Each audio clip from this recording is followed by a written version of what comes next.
Audio 9। पुस्तक का नाम युग गीता, भाग 1। लेखक श्रद्धेय डॉक्टर प्रणव पांड्या। भगवान यहाँ कहते हैं कि मानवीय बुद्धि दो प्रकार की होती है। पहली बुद्धि की विशेषता है एकत्व, एकाग्र, स्थिरता, केवल परम तत्व को समर्पित। दूसरी बुद्धि में कोई संकल्प नहीं, कोई एक निश्चय नहीं, वह जीवन और परिस्थिति से उठने वाली इच्छाओं के पीछे इधर उधर भटका करती है। गीता में बुद्धि शब्द आया है मन की विवेक और निश्चय करने वाली समस्त क्रिया के परिप्रेक्ष्य में।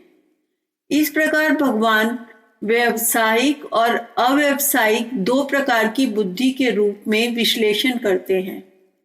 बहुशाखा वाली, बहुधंधी वाली, बहुत से व्यापारों में लगी हुई बुद्धि अपने कर्तव्य की उपेक्षा करती है।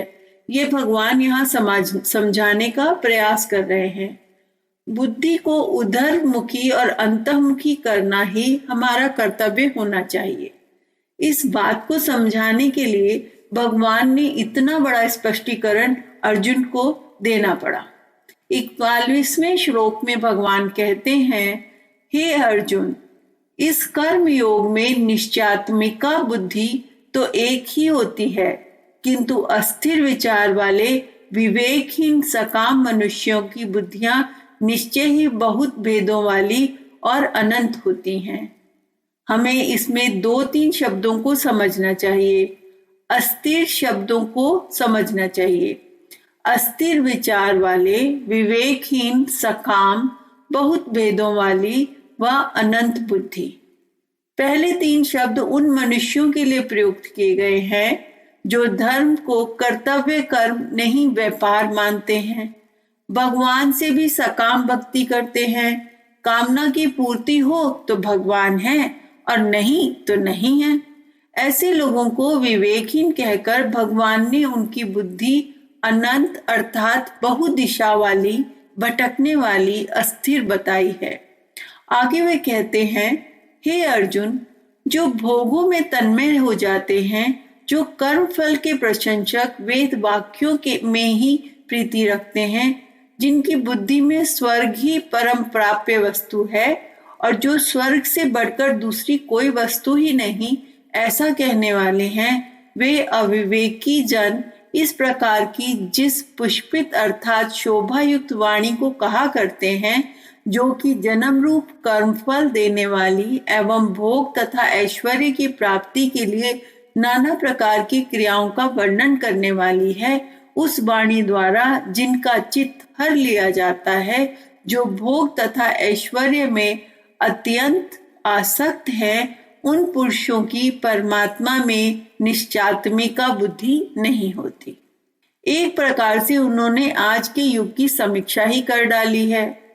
भोगवाद में लिप्त, देखने में बड़ी सुंदर शोभायुक्त वाणी कहने वाले, किंतु ऐश्वर्य की कामना मन में रखे बैठे ऐसे व्यक्ति जिनका चित्त सदैव भौतिकवाद में ही लिप्त है, आत्मकल्याण की बात कैसे सोच सकता है। आज का बहुसंख्यक वर्ग, चाहे वह तथाकथित धर्मपरायण भी माना जाता हो, इसी श्रेणी में आता है। व्यावसायित्मिका बुद्धि को भगवान श्री रामकृष्ण परमहंस कहते हैं पटवारी बुद्धि, जोड़ गांठ की बुद्धि। इतना त्याग करने से इतना मिलेगा, यह जोड़ गांठ न करके संपूर्ण कामनाओं का त्याग जो करे उसकी बुद्धि सही है। इसलिए भगवान अर्जुन से कहते हैं कि तू आसक्तिहीन होकर योग क्षेम को ना चाहने वाला व स्वाधीन अंतःकरण वाला बन। 45वां श्लोक। अप्राप्त वस्तु की प्राप्ति का नाम है योग और प्राप्त वस्तु की रक्षा का नाम है क्षेम। इसीलिए वे कह रहे हैं, इसको न चाहकर स्वाधीन अंतःकरण वाला बन, व्यावसायिक बुद्धि को छोड़ सद्बुद्धि को ग्रहण कर एवं द्वंद्वों से रहित होकर अपने कर्तव्य कर्म में लग जा। साथ ही कर्मों के फल की कामना भी मत कर। अब यहाँ हम गीता के सर्वाधिक महत्वपूर्ण श्लोक पर आ जाते हैं, जिसका गान युगों युगों से किया जाता है। कर्म योग प्रधान, सांख्य योग प्रधान कर्म के लिए यह श्लोक हजारों वर्षों से जन चेतना की प्रेरणा स्रोत रहा है। तेरा कर्म करने में ही अधिकार है, उसके फलों में कभी नहीं। इसलिए तू कर्मों के फल के हेतु मत हो तथा तेरी कर्म न करने में भी आसक्ति ना हो। यहाँ से लेकर 93वें श्लोक तक जो विवेचना आई है वह गीता का मर्म है, वास्तविक सार है, योग ही की सही अर्थों की व्याख्या है। भगवान कह रहे हैं कि तुझे कर्म करने तक का ही अधिकार प्राप्त है, उनके फल मिले कि नहीं, नहीं मिले तो क्यों नहीं मिले यह सोचने का जरा भी अधिकार नहीं है। कोई व्यक्ति गीता के इस वाक्य को महावाक्य भी कहते हैं, परंतु गीता को समझना हो तो उसके आदि से अंत तक विकासात्मक क्रम से उसे समझने का प्रयास करना चाहिए। गीताकार यहाँ कह रहा है कि मनुष्य कर्म का कर्ता नहीं है, त्रैगुण्यमयी शक्ति ही उससे कर्म कराती है और शिष्य को यह साफ साफ देख लेना व शिक्षण ग्रहण कर लेना चाहिए कि कर्म का कर्ता वह नहीं है।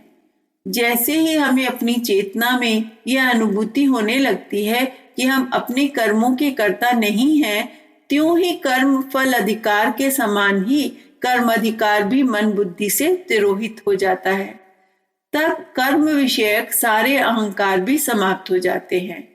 अगले अध्यायों में हम देखेंगे कि भगवान अर्जुन को समझा रहे हैं कि साधक को त्रिगुणातीत हो अपने कर्म उस परम पुरुष की सत्ता में समर्पित करने होंगे जिन्हें हम परमेश्वर कहते हैं।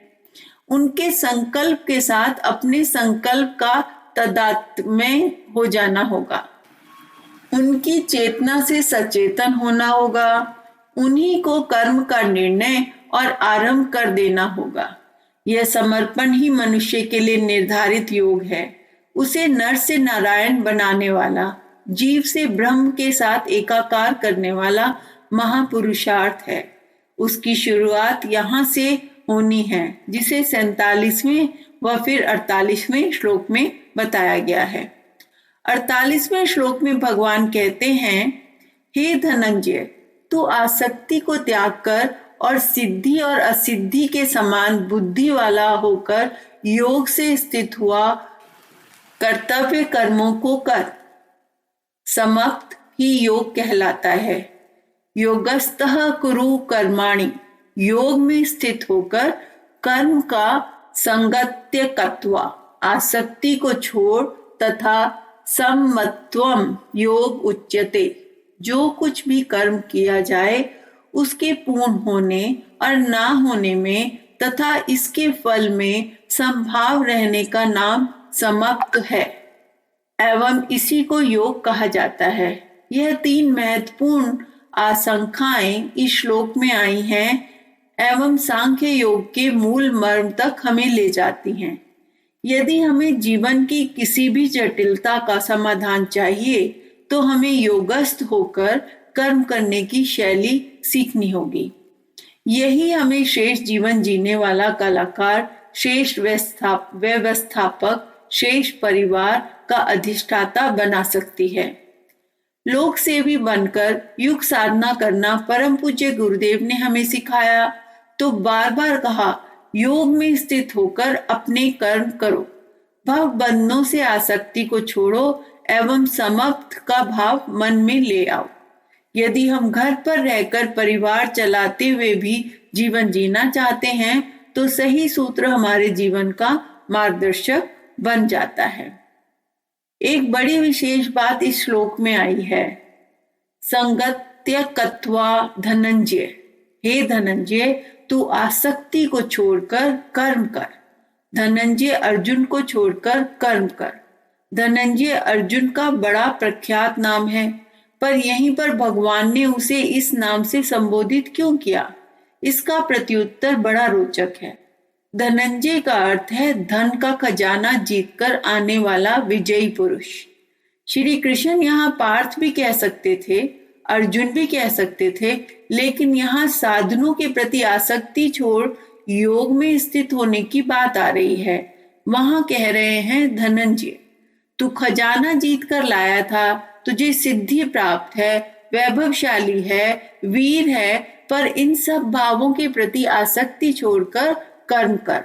तू समक्त का को धारण कर, संतुलन कर्म के पूर्ण होने ना होने व उसके फल में संभाव बनाए रखने में विश्वास रख, क्योंकि यही वास्तविक योग है। समक्त यानी संतुलन। अर्जुन बहुत ज्यादा ज्ञानी बनता है, पर ज्ञानियों जैसा आचरण नहीं है। अतिवादी न बनकर बीच के भाव में चलना ही श्रेष्ठ है, एवं वह आसक्ति के भाव को छोड़े बिना आ नहीं सकता। आगे भगवान कहते हैं, इस समक्त रूप बुद्धि योग से सकाम कर्म अत्यंत ही निम्न श्रेणी का है। इसलिए हे धनंजय, तू समबुद्धि में ही रक्षा का उपाय ढूंढ। जो फल के हेतु बने हैं वे अत्यंत दीन होते हैं। श्लोक 39वां 2। इस श्लोक में समबुद्धि शब्द बड़ा विशिष्ट प्रयुक्त हुआ है। बुद्धि में समक्त भाव लाना कोई खेल नहीं है। जो ऐसा कर लेता है वह युक्त पुरुष स्थित प्रज्ञ बन जाता है, जिसकी व्याख्या सांख्य योग के उत्तरार्ध में 18वें श्लोक में की गई है। भगवान कहते हैं कि योगस्थ होकर किया जाने वाला कर्म न केवल उच्चतम होता है, वरन अत्यंत समझदारी से भरा संसारिक विषयों का प्रसंग आने पर भी अति शक्तिशाली व अमोघ होता है। कारण यह है कि इसमें सब कर्मों के स्वामी भगवान का ज्ञान और संकल्प भरा होता है। इसलिए भगवान आगे कहते हैं, तू समक्त रूपी योग में ही लग। यह योग ही कर्मों में कुशलता का पर्याय है, अर्थात कर्म बंधन से छूटने का उपाय है। भगवान कहते हैं कि ऐसे योगी जन्म बंधन से मुक्त हो परम पद को प्राप्त होते हैं। इसके लिए वे अर्जुन को मोह रूपी दलदल से उबर कर आने के लिए ही नहीं कहते, लोक व परलोक संबंधी भोगों से वैराग्य प्राप्ति का आश्वासन भी उसे देते हैं।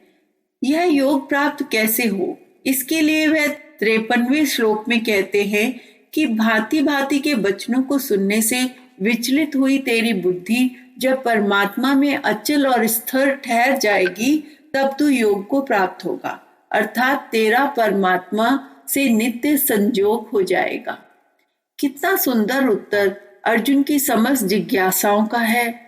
कई उतार चढ़ाव के बाद, ममत्व बड़ी लतार के बाद योगेश्वर श्री कृष्ण अपने शिष्य अर्जुन को ऐसी स्थिति में ले आए हैं कि न केवल उसका शोक दूर होता चला जा रहा है, वे ब्राह्मी स्थिति को प्राप्त योगी भी बनने की दिशा में अग्रसर हो रहा है। पर उसके प्रश्न अब जाग उठे हैं। वे जानना चाहता है कि ब्रह्म में दृढ़ प्रतिष्ठित योगी वे कैसे बने। इस प्रश्न व उसके उत्तर के साथ ही सांख्य योग का तीसरा व अंतिम अति महत्वपूर्ण प्रसंग चालू होता है। स्थित प्रज्ञ के लक्षण, वह कैसा होता है, कैसे बोलता है, कैसे चलता है, कैसे उसका आचरण होता है इत्यादि। निश्चला बुद्धि की बात कह भगवान ने उसकी जिज्ञासा जगा दी है। स्थित प्रज्ञ योगी के संबंध में विशद व्याख्या व विवेचना इसके बाद आती है।